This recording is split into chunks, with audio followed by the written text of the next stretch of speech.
I'm gonna make gobit for you guys today. First, I will start with making the bread. We made in the morning. And then let them wait a little bit, then ready to cook. There's this small Turkish restaurant near Western Michigan University, and for some in Kalamazoo, it might be their first taste of this cuisine. That's a big responsibility, and owner Fatma Dursunoluk feels it every day. When you are the only one who responsible to represent the Turkish food, you cannot say anything bad or anything like you need to think like 100 times more than the normal. At the same time, I have more responsibility to let them to taste good food. This is The Dish, a podcast telling Michigan's food stories, one dish at a time. I'm Mercedes Mejia. Today we're talking about what it means to be Kalamazoo's only Turkish restaurant, and how Fatma and her husband Halil are bringing the flavors of their home to a community they love.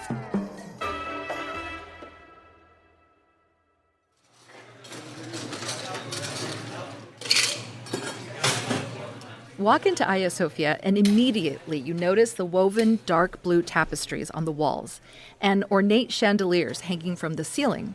By the register, a cold case shows off the desserts, a variety of baklava and red velvet cake. On the tables, a small vase with fresh cut flowers. Past the dining room, Fatma moves quickly through the kitchen.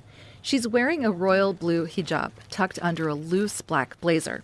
She dusts flour across the baking table before rolling it out into a circle. She's making the flatbread for a Turkish sandwich called gobit doner, also known as doner kebab. Is that flour, water? It's flour, water, yeast, and little baking soda. That's all. Then we will put some yogurt and egg yolk on the top. But if they are vegan, we use just nothing. We just cook right away, yeah. And I'm gonna put the oven for 7 minutes. And how hot is the oven? It's 450 Fahrenheit. So it's a popular dish. It is. And today is a gobit day. We have $5 off for each gobit. Wow. Yeah, it's a good deal. The flatbread comes out round and puffy, thicker than a pita, and crispy on the outside. It's filled with beef or chicken, traditionally cooked on a vertical rotisserie, much like shawarma or gyro. And oddly enough, this particular sandwich is also popular in Germany. In the 1960s, all the Germany has the factories, and then they need the workers in there. And then they got like the half of the Turkish people there to work in the factory. And all of them start to work in the factory, and all of their kids start to open a restaurant. And then they start to make gobits. When you go Germany, everywhere is gobit, and everybody who live in Germany, they know the gobit. They come here, do you have the gobit like we had in Germany? We said, yes, like maybe they were working in the factory and they need to feel full. And it was an easy thing to hold, it's a sandwich, you can take it with you, you can hold it with your hands. Yeah. And then you can eat half of them in the lunch, half of them in the dinner, because it's huge. And there's protein in it, there's salad in it, there's French fries in it. It's everything. Yeah. Let me check my... Wonderful. Okay. See? 20 seconds. Oh, there it is. Yeah. This is our bread. Got puffed up really nice. The main idea in this gobit, when they eat, they need to feel really full. That's why I never like to put something less. I just like put a lot in it. A few minutes later, my co-producer Ronia and I split one, made to order. This is the gobit doner, fresh bread. Oh, look at that. That is a sandwich. The fresh bread is so pillowy and soft. The pickles hit. Comparable to shawarma? Very comparable. You have, the lettuce, tomatoes, onions, meat, French fries, and mayo. And so that mayo kind of acts like what you would put, like a yogurt sauce. The bread really makes it, I think. Really pillowy, but not too thick. This is so delicious. Is it? The bread is so good. I'm bringing more. Fatma doesn't have a culinary background. She's an environmental engineer. She spent 10 years working with the United Nations on desertification and erosion in African countries. But the craving for the food she grew up with was strong. And then when we moved here, we said like, I was pregnant and I want to eat lahmacun. I can make lahmacun too. And I want to eat lahmacun, and there was no lahmacun in Michigan. We went several places. Lahmacun is like Turkish pizza, thin, crispy flatbread topped with minced meat and baked until golden. When we opened the restaurant, I was like 9 months pregnant. After 10 days, 9 months, 10 days, I gave birth. And after like 2 weeks, I come back. Actually, she went to labor literally from the kitchen. Yes, I did. That's Fatma's husband, Halil. I still remember that day, she didn't come to the restaurant because she wasn't feeling well, because I knew that, it could be labor anytime, because it was already past 9 months. So she came to here to eat something, Then we got some orders, even though I told her that you just stay here.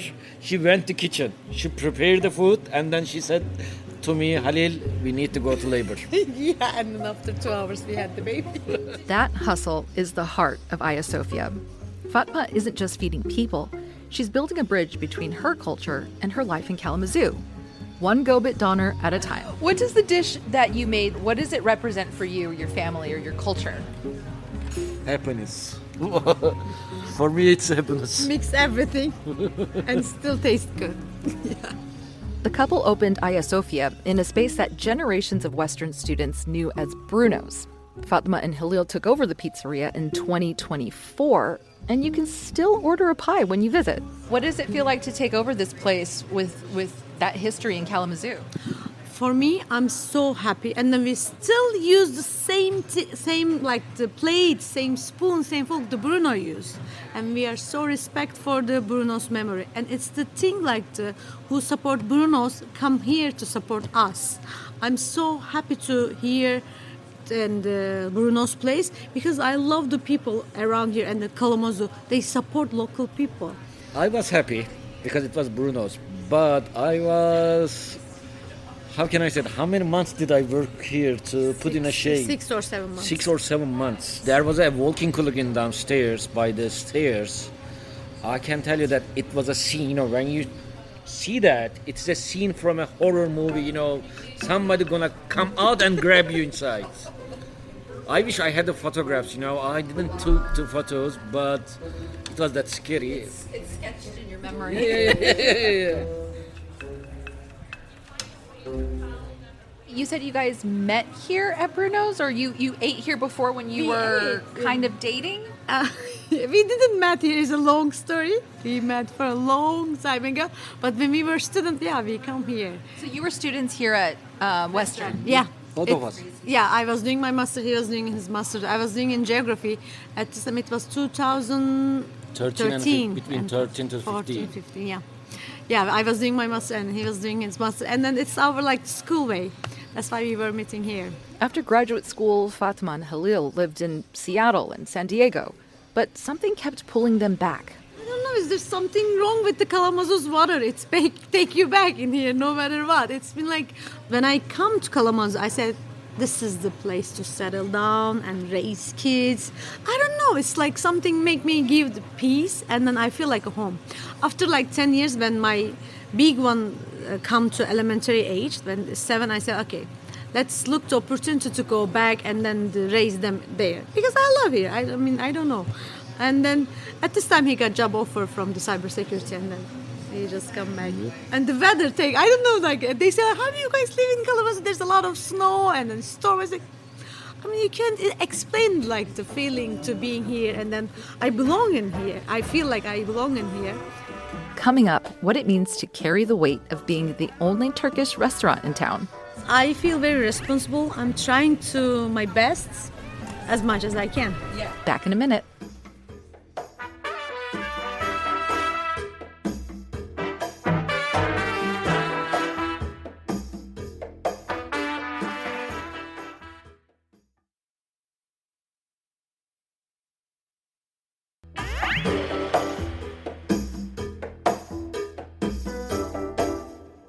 By day, Halil teaches computer science and cybersecurity at Western. And as he explains, Ayasofya isn't just a name, It carries centuries of meaning. So Ayasofya actually it's a Latin word. And it's a combination of the two words. Aya means sacred, holy, and Sophia means knowledge. So it's like a sacred knowledge. And it comes from a mosque used to be church. And school.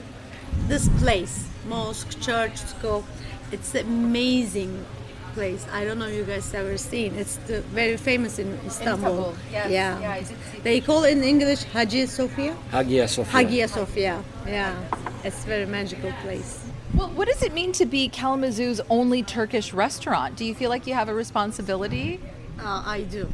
For me, I feel, whenever they ask me any question, I'm so careful to give answer because they will not forget and they will recall that as like the Turkish people. And like, for example, they come here and then they say like, what do you think about Arabic food?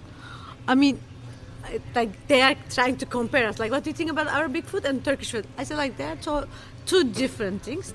But when you are the only one who responsible to represent the Turkish food, you cannot say anything bad or anything like you need to think like 100 times more than the normal. So it gave me more responsibility when you talk. At the same time, I have more responsibility to let them to taste good food. I don't want them to remember, the grape leaves is disaster. That's why I'm very like careful about the cooking. But of course we have mistakes. We are still learning. Sometimes we are late. Sometimes we overcook. It's restaurant. It's like up and down. But I feel very responsible. I'm trying to my best as much as I can. That care also extends to what's not on the menu. Do you guys have hummus on the menu? No, we This don't. is our line. If the one Turkish restaurant has hummus, it's not a real Turkish restaurant because we don't have hummus in our Hummus. culture. It's the Arabic. Totally our Arabic. Totally. Turkish. You know, we can debate on so many things. For example, doner and shawarma, yogurts with the Greek people, baklava with Greek people, grape leaves with Greek and Arabic people. We debate always say all of something them, with Greek okay? But when it comes to the hummus, I don't debate with anyone because I know it's Arabic. Yeah, not at all. Okay, a lot of Turkish restaurants sell the hummus because it's like it's dipping. It goes with everything, and we love hummus. It's so delicious. We ate. I love. But we don't sell because it's if we say like the authentic, then everything should be authentic, and hummus not at all. And there is another thing I need to tell you. We have a silent agreement with the other Middle Eastern restaurant, Mediterranean restaurants. I'm not entering their area. They don't enter my area. For example, all the kebabs not they sell. agreement. Okay, it's You like I respect said, them. I respect them. So the thing is that kebab is Turkish. The word itself Turkish. Okay, in our culture we have more than 400 different kinds of kebab. The most popular one is the shish kebab. People know that. Everybody knows it. And other Arabic restaurants, the Arabic restaurants in here do the shish kebab. But I'm not entering, even though it's purely Turkish, because I respect them. So I expect the same thing from the Don. Yeah, our friends open the hamburger place, and that's why we don't want to involve the hamburger in here. But in the original plan, I was planning to sell hamburgers as well. But once he started doing it, I just removed it from the menu. And building that menu wasn't easy. Oh, it is the hardest part. It takes like 3 months, and then we were about to divorce because like I said, no, not this one. He said this one. Mom. This is the hardest thing, and then it was hard to save our marriage, but like we handled. Yeah, we survived. So to be fair, the worst position in any business is being the owner. If somebody is not showing up, you have to cover for him or her. You have to clean it up. I'm cleaning the restrooms, dining room. I'm cooking, when it's need to be. I'm going to shopping. I'm paying. Unfortunately, I'm paying. This is the only differences between us. I get paid. He's not. Yeah. So that is the difference. Out in the dining room, I found customers Leslie Lull and Lynn Lavrenovic finishing their plates. Oh my gosh, it was so good. It was delicious. And have you been here before? No, this is my first time. What brought you here? A recommendation. Yes, I found the place online because I love Turkish food and I had never been able to find Turkish food in Kalamazoo. So I was so excited to find this location and get to enjoy some of my favorite food again. That's great. What did you order? The same. I got the gobit doner. Oh, that's so good. It's delicious, right? And you took some home with you because it's so big. Oh no, we cleaned our plates. We're taking home some baklava. That's the same baklava from that cold case up front. It's flown in from Turkey, just like the red velvet cake. And Fatma always keeps an eye on how people react to it. I always watch. Yeah. I always, especially red velvet cake, whoever I give, I watch after the window, no matter what. And then they know, they used us. And in the first month or like first couple, maybe first 2 years, whoever eat, like, we are waiting. And then, how is that? Did you like it? And then I'm coming and then he's going, how is it? Did you like it? And then he's coming and then the other cook, how is it? Did you like it? And then server's going, like, we never let people to eat like peacefully because we were like so excited. Now, like, at least we go just like 2 times, but in the beginning we go like 5, 6 times. Like, we were so excited. At this time we have like other Turkish friends to help us, and all of us like go and want to see like, are they happy? Because it is the way for the satisfaction for us. It's like amazing when they feel like, when they like, still I'm doing for gobit and red velvet, when they bite, I say, oh, it's so soft or something. When they smell, I watch you guys too, and it makes me so happy. She wants to see the, that first reaction to the Yeah. food all the time. Yeah. That instant reaction is a different kind of satisfaction than Fatma's old job, where results could take years. When I worked before for the desertification or like erosion, you mate and then you wait maybe 100 years or like the 10 years to see results. It makes me so tired. When I do like, and then they get the result in 1 minute, oh, okay, this is my job, not the other one. And yeah, that's the satisfaction, like when they are happy. My name is Halil Dursunoğlu. My name is Fatma Dursunoğlu. We made the baked gobit today. and That's that is the dish. Don't say and. We need to say this is the dish. This is the dish. Okay, we're just gonna say this is the dish. 1, 2, 3. This is the dish. Thanks to Halil and Fatma, owners of Ayasofya, Kalamazoo's only Turkish restaurant. If you want to see a map of all the places the dish has visited to date, we have them for you at michiganpublic.org/thedish. Do you have a favorite dish? Or maybe you want to nominate a chef or baker in your community?